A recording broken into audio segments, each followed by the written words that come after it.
ভাই, একটা কথা বলি, এই দুনিয়াতে যত রাত আছে সব রাত সমান না।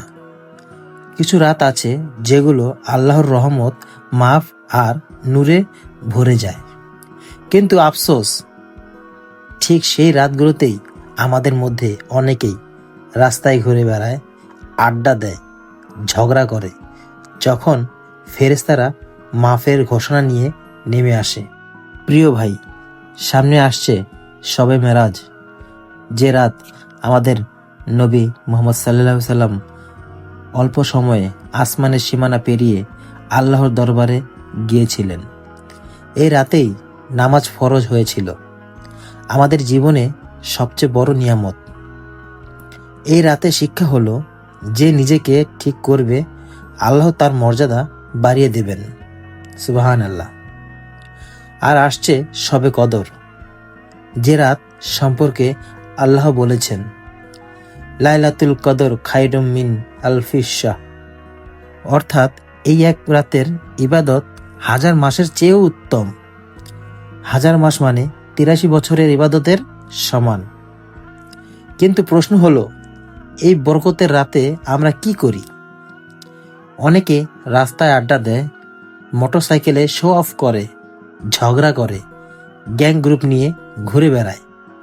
যখন ফেরেশতারা নেমে আসে মাফ আর রহমত নিয়ে, ওরা ব্যস্ত থাকে গুনাহে। ভাই, রাতগুলো আল্লাহ দিয়েছেন বদলে যাওয়ার জন্য, বিনোদনের জন্য না।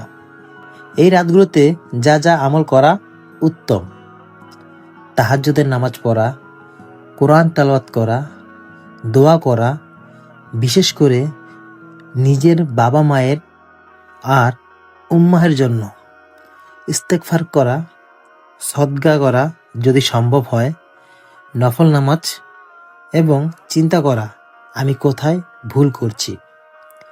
নবী করিম সাল্লাল্লাহু আলাইহি সাল্লাম বলেছেন, যে ব্যক্তি আন্তরিকভাবে মাপ চাইবে আল্লাহ তাকে মাফ করে দেবেন। সুবহান আল্লাহ। এই রাতগুলো মাফের রাত।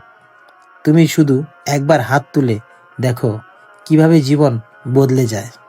ভাই, একটা রাতই যথেষ্ট মানুষকে বদলে দিতে। 1000 রাতের গুনাহ মুছে ফেলার সুযোগ সামনে।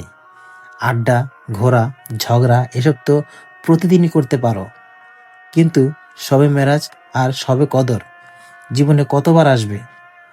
এইবার নিজের জন্য, নিজের আখিরাতের জন্য একটি রাত দাও, আল্লাহর জন্য।